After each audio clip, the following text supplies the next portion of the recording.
عايز صوت قوي واضح وبيلمع زي النجوم، الجزء الثاني. الفيديو ده هقول لك على تمارين تقوي بيها صوتك وتخليه اقوى واكثر جاذبيه. اول تمرين معانا وهو تمرين زز او النحل. ده بعمله ازاي؟ ببدا احط لساني على صف سناني اللي تحت وبقول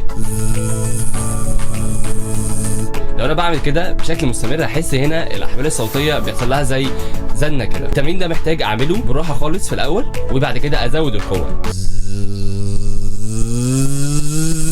بقوه، وبعد كده ابدا اعمله بشكل مستمر لمده 30 ثانيه. التمرين اللي بعد كده هو تمرين زي الاسد، وده بيخلي الصوت قوي وعميق في نفس الوقت. ده بيتعمل ازاي؟ اول حاجه بفتح بقي، بحط ده هنا ورا ودني وبتاكد ان بقي مفتوح تماما اكني بتاوب، اعمل كده اهو فهيبقى مفتوح، ولما بيبقى مفتوح بيبقى صوت عامل كده.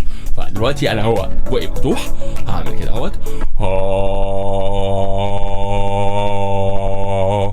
زي التمرين اللي فات بالظبط.